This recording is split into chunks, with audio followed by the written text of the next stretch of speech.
Oliveira and Bruno Castiere from the Ironbound EMS.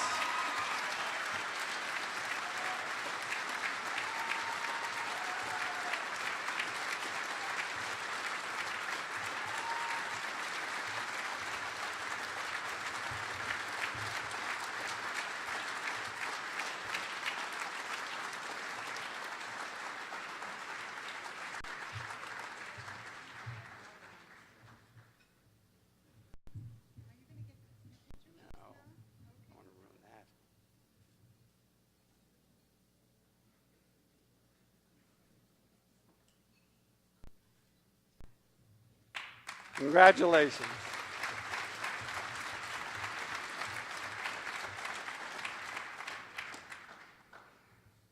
Now for the Superstorm Sandy Award. And there were many, many nominations. But to read this was amazing.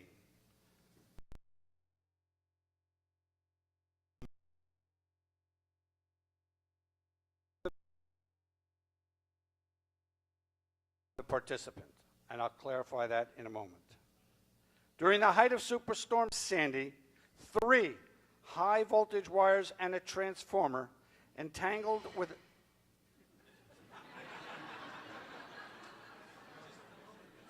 all right, we'll use the bar on that side of the room.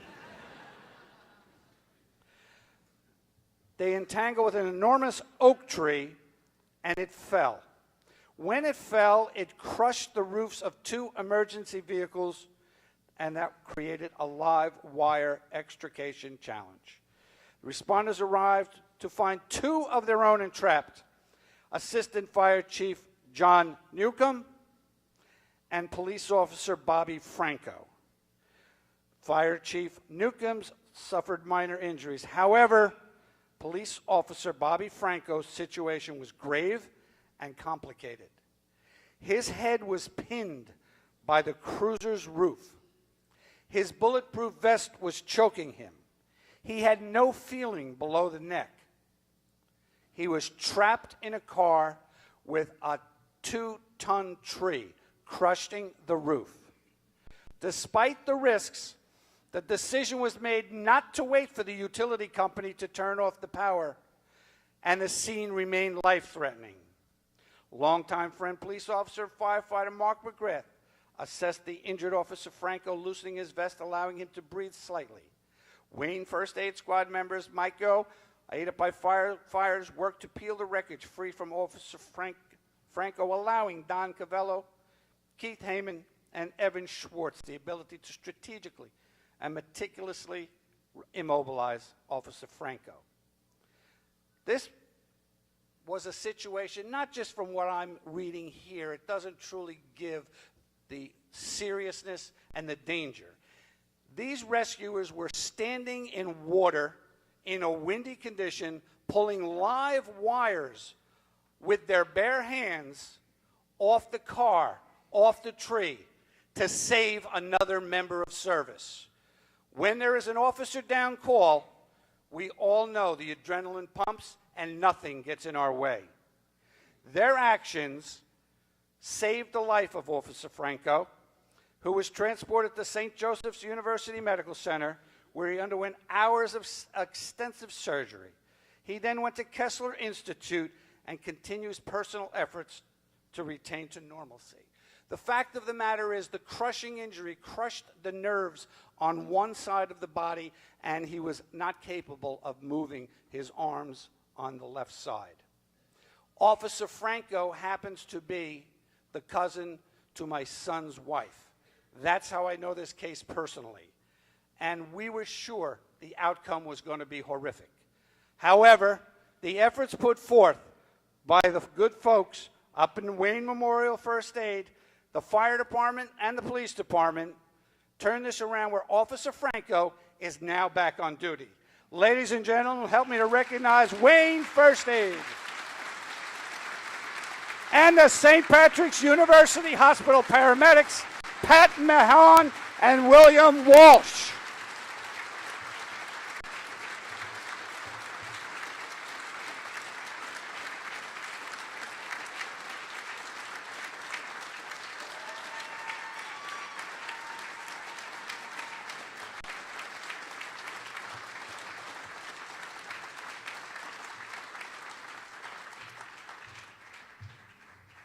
I called out 16 names. I get 2 people.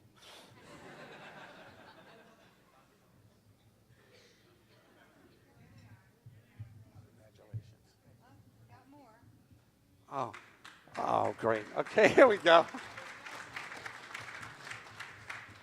A note to staff next year, winners towards the front, please.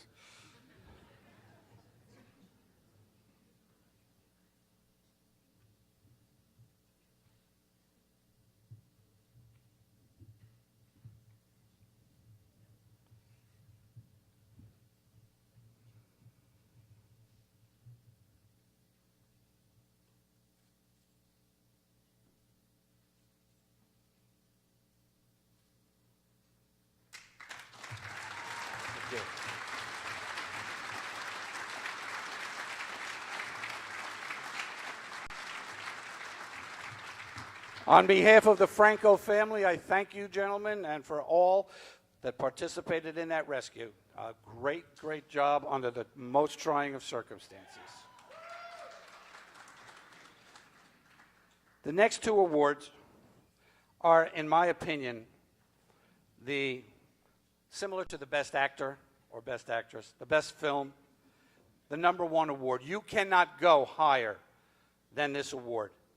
Actually, after you win this award, you are then removed from contention for any other awards in the future because they're not quite the same. These are Lifetime Achievement Awards. To get it is a great honor. Do we have any other Lifetime Achievement Award winners in the room? Please stand to be recognized. Where are you? There, okay, right there in the back.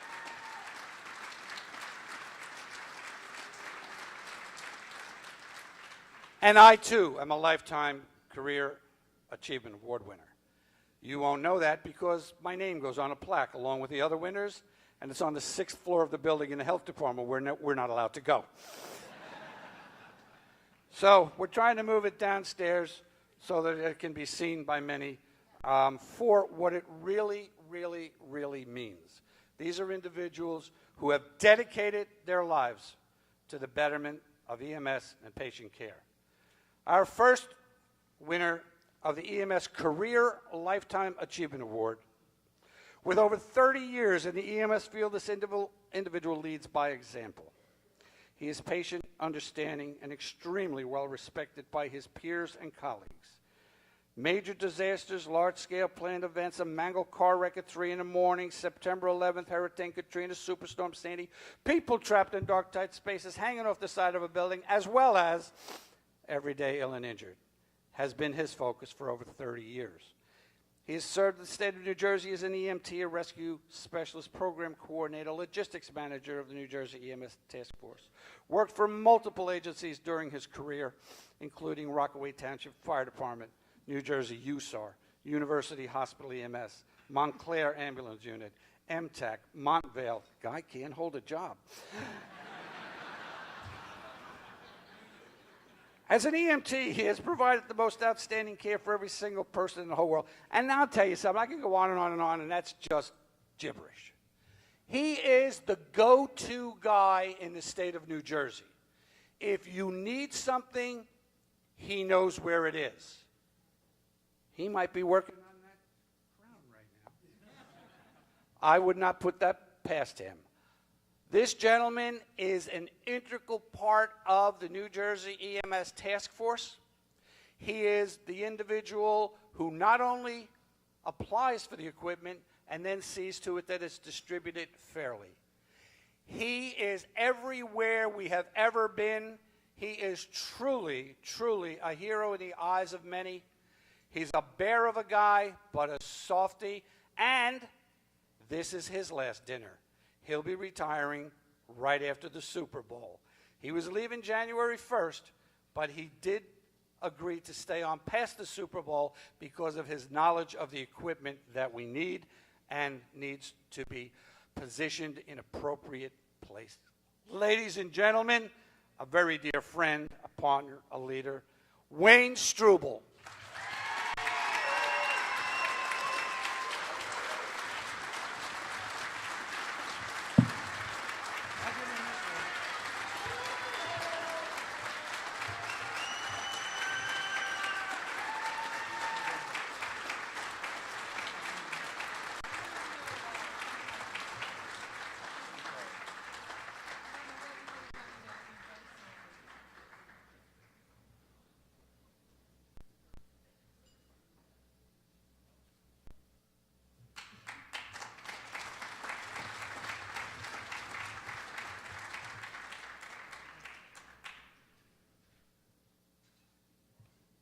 the final award of the night.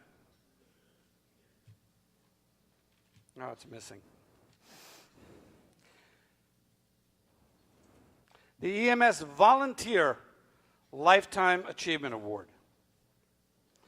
This individual has been active volunteer EMT for more than 34 years.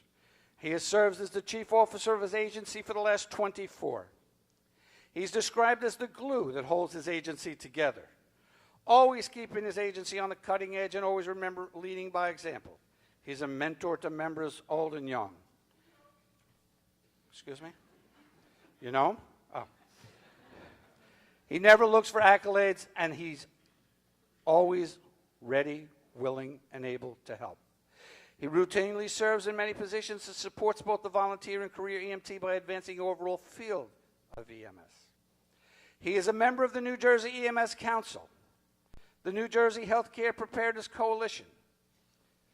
He is the chair of the county EMS coordinators. He is a leader in the New Jersey EMS Task Force.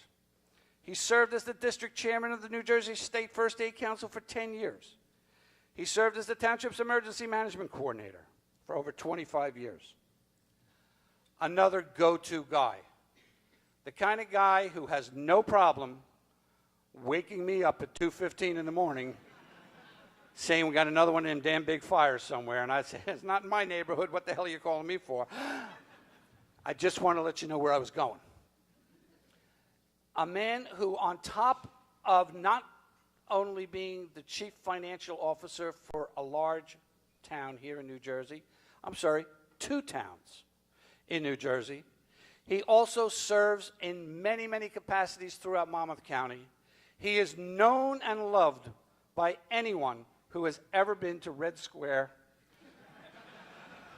or any of the other local taverns or pubs. Ladies and gentlemen, Michael Bascom.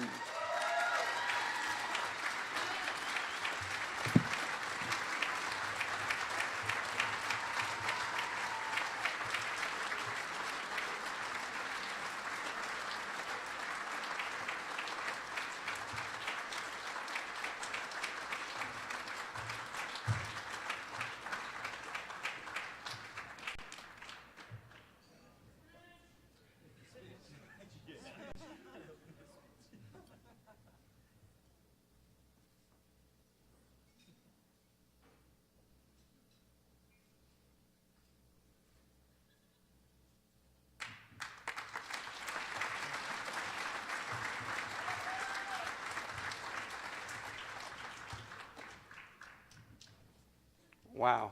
He said there's no speech. Obviously, there'll be an after party. Okay. This has been a very, very, very tough year. Superstorm Sandy really put us to the test. But I cannot be more proud of the EMS community in the state of New Jersey that deploys without hesitation and without ever expecting compensation for what they do. These good people, you good people, the folks back home, answer the call day in and day out. As I spoke earlier about the job up in Wayne, here we had 3 emergency service agencies throwing caution to the wind to save what we refer to as an MOS, a member of service. And when it is an MOS, we all do a little bit extra, and we all put caution aside. There was a TV show on that said, that was NYP, I think it was, New York Presbyterian Hospital.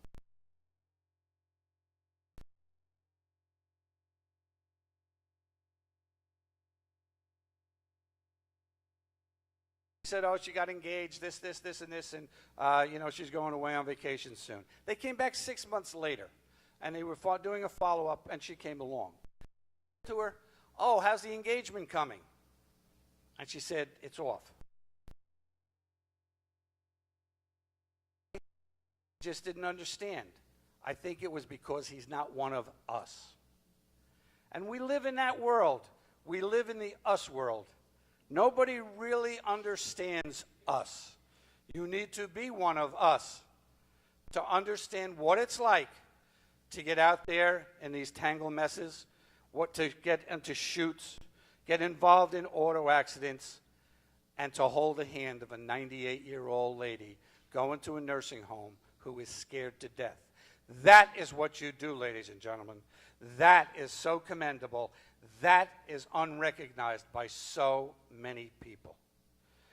As the Queen Mother stated earlier, next year we hope to have another conference, but we need the funding to do that.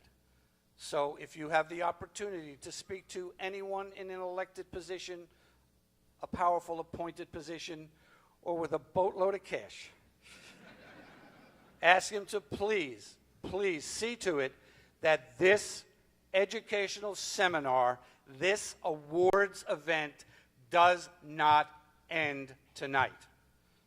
This is oh so important. Whether you won or you didn't win, you were nominated, and for that you're to be commended. We are recognized as being the venue to bring the best people together to share our experiences. So, ladies and gentlemen, I thank you for being here. I can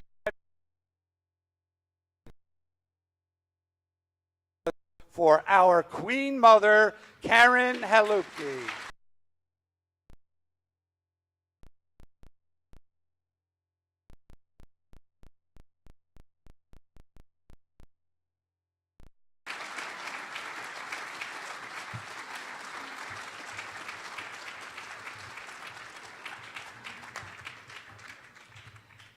I just want to say it's been a great honor and a great pleasure to do this job, and just keep doing whatever you're doing because it's so important. You save lives, and we can never say thanks enough for that. So thank you for everything, and thank you for tonight. Thank you.